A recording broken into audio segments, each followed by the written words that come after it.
네, 안녕하세요. 저는 이제 윤호진이라고 하고요. 바로 설명을 좀 시작을 하도록 하겠습니다. 시간이 좀 짧아서. 어머니들께서 이제 고등과학이 얼마나 이제 선행이 중요해졌는지는 여기저기서 많이 들으셨을 거예요. 그래서 제가 이제 그거를 좀 이렇게 일목요연하게 좀 자세하게 좀 설명을 좀 드리려고 하는데, 일단은 교과 과정이 어떻게 바뀌는지는 이제 뭐 많이 이제 들으셨을 텐데, 제일 중요한 거는 기존에 이제 뭐 정시 교과 과정에 그 교과 성적, 학교 내신 성적이 이제 들어간다는 것들을 이제 많이 들으셨을 겁니다. 이제 아직 많이 확정된 건 아닌데, 여기 지금 계속해서 고민 중에 있다고 이제 들었고요.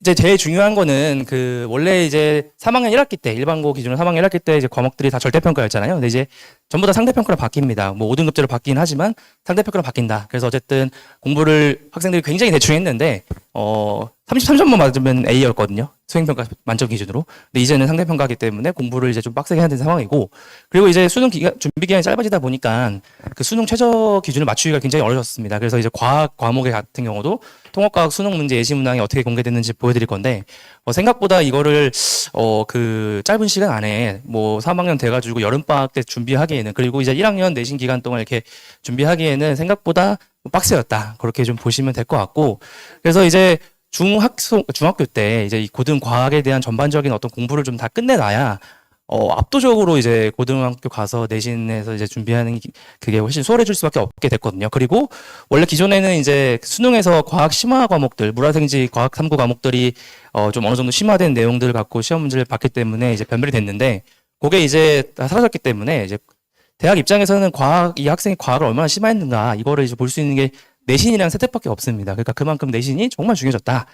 예, 그렇게 생각하시면 될 것 같고, 이게 이제 저희가 준비한 그 고등 과학 선행에 대한 어떤 전반적인 로드맵이라 보시면 되는데, 제가 알기로는 이제 대치동에서 그 투과목까지 포함한 중학교 전 과정에 대한 그 로드맵을 이제 발표하는 학원이 없다고 들었습니다. 저희가 이제 처음이라고 이제 알고 있고, 그래서 이제 쉽게 말씀드려서 올해 중학교 2학년 겨울방학 전까지 통합과학을 이제 그 레벨별로 이제 배우고요.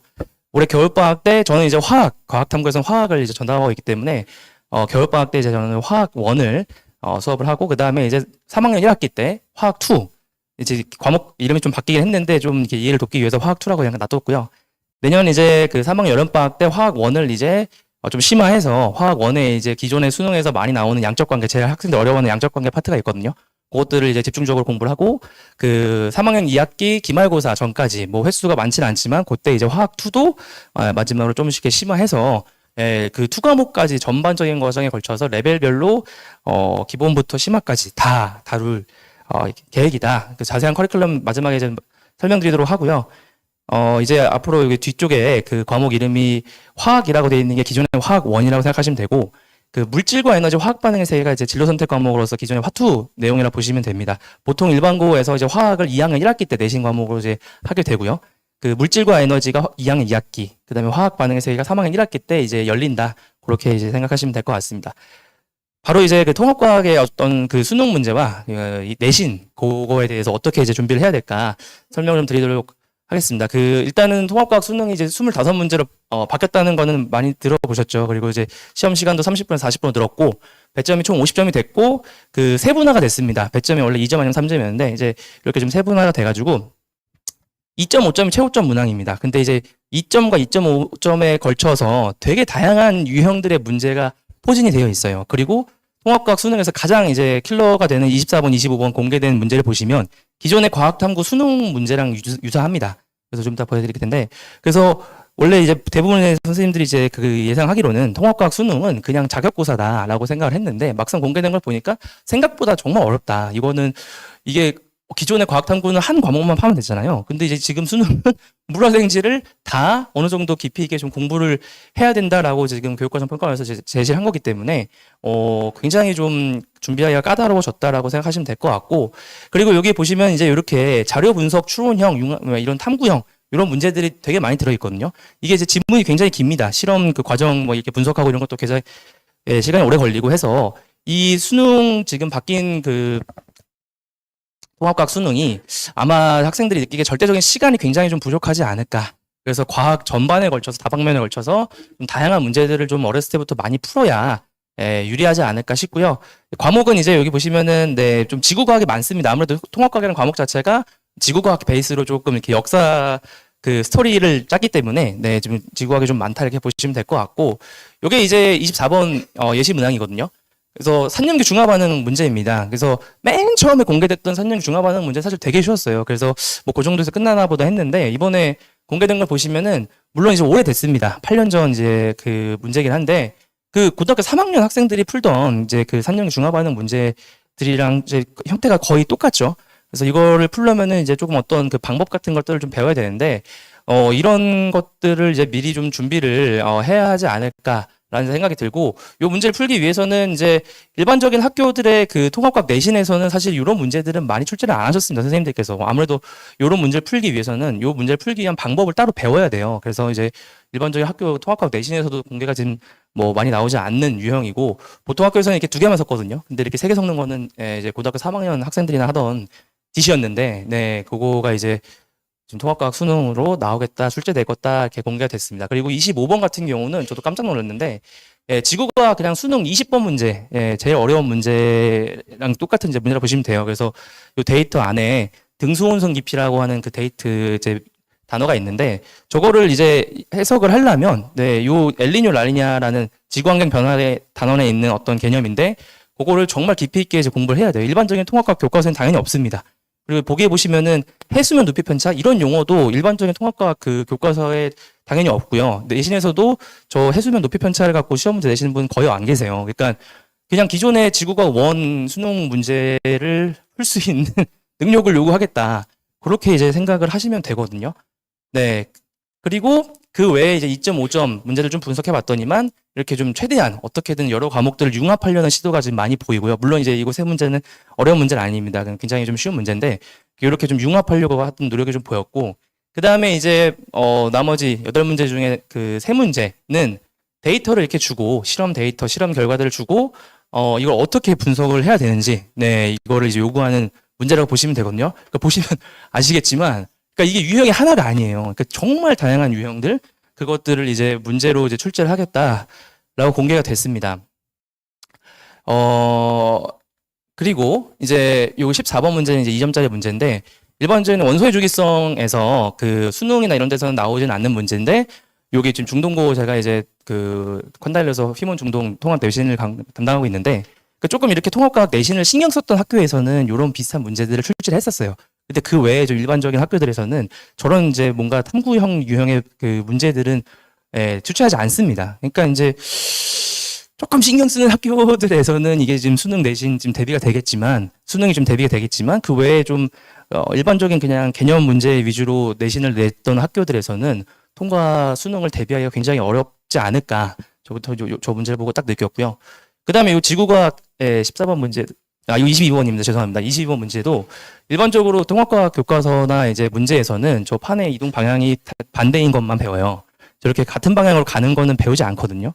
근데 이제 그 같은 경우도 좀 이렇게 충남고 제가 이제 대전에서도 수업을 하고 있는데 그 충남고 좀 학교가 굉장히 문제가 어렵습니다. 그래서 이렇게 좀 어렵게 나오거나 학교 선생님들이 좀 신경을 쓴 학교들 외에서는 저런 문제들은 접할 기회가 없다.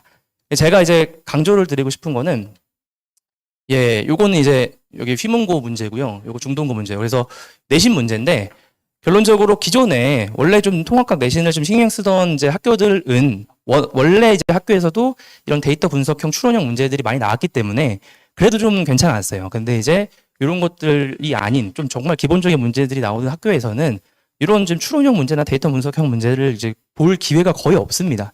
그래서 이런 문제들을 어떻게 저는 이제 좀 많이 갖고 있고 그러니까 그런 것들을 이제 좀 활용을 해서 좀 학생들이 이제 학습을 하면 뭐 수능도 그렇고 내신도 그렇고 좀 이렇게 많이 도움이 되지 않을까라는 생각을 갖고 있고요. 그리고 이제 이게 마지막 말씀드리고 싶은 건데 통합과학 내신이 왜 어렵냐? 그러니까 선생님들이 하고 싶은 대로 그냥 끝까지 가버립니다. 이게 지금 요건 따끈따끈하게 올해 이제 한일고 그 통합과학 그 제가 문제들을 이제 구해가지고 갖고 왔는데 저거 화학2 문제예요. 예, 화학2 문제고 요거 중동고 통합과학 같은 경우 이건 생물2 문제입니다. 중동고 같은 경우는 이런 이제 생물2 문제들 어려운 문제들을 매년 이렇게 냈었기 때문에 그래도 좀 이렇게 대비가 되는데 갑자기 선생님들이 뭐 수업 시간에 통합과학 수업 시간에 막 그 상위 개념 설명하시고 시험 문제 내시는 경우가 되게 많습니다. 그래서 통합과학 내신 대비할 때 제가 좀 어려운 게 매 학교마다 모든 학교마다 다 개별적으로 이제 선생님들 필기를 받아가지고 어떤 내용들을 추가하신 게 있는지 꼼꼼하게 이제 분석을 해야 되기 때문에 좀 어려운데 결론만 말씀드리면 이런 문제들을 풀려면 영재고 과학고 대비를 미리 중학교 때 했던 학생들 아니고서는 못 풀어요. 이거를 아무리 뭐 본인이 물리원 화학원 공부를 했다 자기가 막 이렇게 제가 통합과 내신하면서 물어봐요. 어느 정도 좀 선행을 했냐. 물리원 화학원 했대요. 대부분 이제 물리원 화학원 중학교 때 많이 하니까. 근데 이제 그걸로는 택도 없더라고요.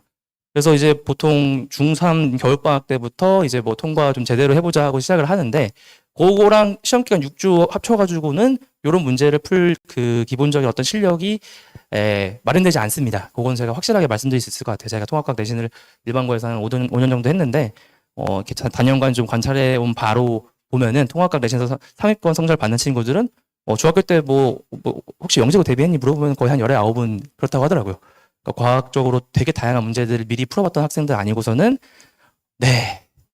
내신 통합과학 내신 대비하기가 쉽지 않다.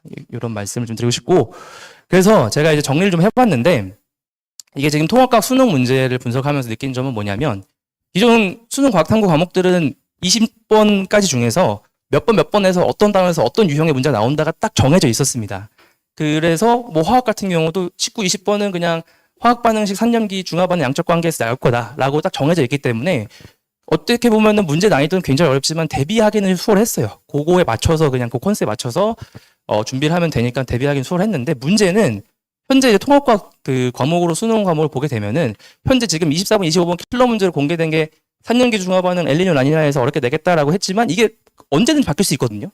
네, 그래서 뭐 산하원원에서 갑자기 양적 관계 문제 나올 수도 있고 직권의 변화 혹은 뭐 유전자 정보의 분석 아까 그 생물투 문제로 보여드렸던 중동고 문제처럼 뭐 갑자기 이제 교육과정 평가원에서 그 6월 모의고사, 10월 모의고사 볼 텐데 갑자기 뭐 다른 파트에서 킬러 문제를 내겠다라고 나올 가능성이 되게 높아요. 그래서 결론적으로는 이제는 물화생지에서 기존 수능 과목이랑 연계시켜서 좀 심화될 수 있는 핵심 단원들을 좀 심화해서 학습을 좀 해놔야 되지 않나.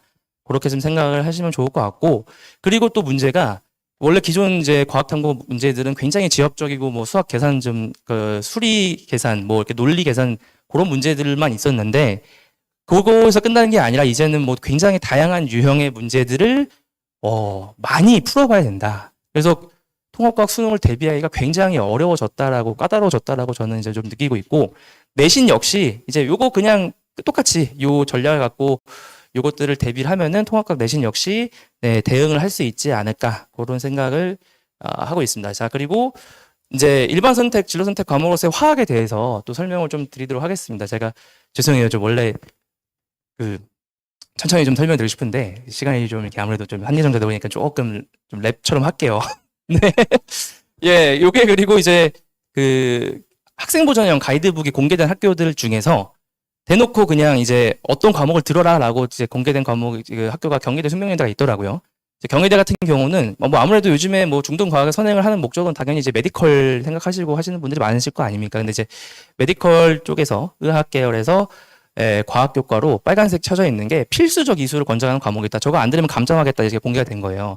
뭐 이제 서울대, 연세대, 고대 이런 것들도 다 가이드북이 있는데 거기에서는 아직 대놓고 저렇게 딱 뭐가 이렇게 어떤 과목의 핵심이다라고 이렇게 공개되지는 않았는데 그 공개된 학교 안에서는 보시면 아시겠지만 이 화학의 어떤 그 투과목에 해당하는 그 과목을 이제 수강을 해야지 감점을 안 당한다 공개가 된 거고 숙명여대는 이제 의학 계열은 없는데 의대는 없는데 약학 계열 보시면 여기도 마찬가지로 아까 말씀드렸던 그 투과목에 해당하는 물질과 에너지 화학 반응의 세계 줄쳐져 있죠. 그다음에 화학 그렇게 해가지고 메디컬 쪽 준비하시는 분들은 뭐 이쪽 화학 쪽에 대한 그 내신 과목들은 무조건 수강을 할 수밖에 없는 상황이 되지 않을까 그렇게 생각을 합니다. 근데 사실 저는 근데 이게 맞다고 보긴 해요. 그 메디컬 가는데 그 지구과학 사실 수업 듣는 게 과학탐구가 뭐 이렇게 깊이 하는 게 무슨 도움이 될까 그런 생각이 좀 있었는데 뭐 의대 가서 이제 약대 가서 이런 화학적인 지식이 있어야지 사실 수업 듣는데 좀 도움이 되거든요. 그래서 뭐 사실은 이제 학생들 입장에서 좀 빡세긴 한데 그래도 이제 대학 그 뭐 그런 뭐 그런 맞는 이제 길은 아닐까 싶긴 하고요. 근데 이제 화학이 내신 과목으로서 왜 어렵냐? 요 수치 보시면 아실 거예요. 이제 올해 3월에 그 고3들이 이제 선택한 과학탐구 과목 응시생 수인데 28,000명입니다. 화학이. 그 뭐 물론 지금 사탐론이다 해가지고 모든 과학탐구 과목이 전반적으로 다 빠졌는데 화학은 뭐 압도적이죠. 압도적으로 명수가 뭐 28,000명이고 올해 수능 예상 그 명수가 2만 명이 안 된다고 합니다. 한 18,000명 정도 선택할 거다. 그러니까 이제 너무 고였어요. 너무 고였고, 그러니까 산수 능력이 빠른 학생들을 따라갈 수가 없습니다. 머릿속으로 막 이렇게 암산 빠르고 산수 빠르게 하는 학생들을 네, 다른 뭐 이렇게 노력을 통해서 이렇게 역전할 수가 없어요. 그래서 기존의 수능 과목의 화학 그 수능 과목이 너무 좀 변질됐다, 목적이. 그래서 이제 학생 수로 보면 이제 확인하실 수 있고, 그게 이제 사실 어려운 이유가 그 화학 반응식과 자동이온화 pH 중화 반응 요 파트 때문에 그런데, 이게 화학 그 일반 선택 과목이 개정되면서 혹시 저게 어떻게 될까 좀 쭉 유심히 봤는데 그대로 그냥 남아 있습니다. 그 이제 오비탈 단원이라는 게 좀 빠졌고, 그러니까 이제 학생들이 일반적으로 어려워하는 그 산수 계산하는 저쪽 단원들이 그대로 남아 있다. 그래서 여기서 보시면 아시겠지만 수능 과목에서 화학이 어려웠던 이유는 이제 이런 양적 관계 문제들이 어려워서 그랬던 건데, 내신에서도 화학이 학생들이 굉장히 어려워합니다. 요 단원들에 대한 문제가 어렵기 때문에. 그런데 그게 그대로 남아 있다. 그래서 화학도 어쨌든 좀 저런 양적 관계 문제들을 좀 풀 수 있는 수준까지는 이제 가 있어야 내신 대비가 좀 수월할 것 같고, 그다음에 투 과목은 원래 어렵습니다. 모든 단원들이 하나하나가 다 개념이 어려워요. 개념이 어렵고, 여기 보시면 엔트로피랑 반응 자발성은 교육과정 2015 교육과정에서 빠졌었거든요. 근데 이제 이번에 다시 개정되면서 다시 들어왔고, 그래서 정말 생소할 거예요. 학생들이 엔트로피라는 얘기는 이제 들어본 적이 없을 텐데, 그래서 이제 투 과목에 대해서는 좀 단원 자체가 워낙 어렵다. 그렇게 이제 보시면 될 것 같고요.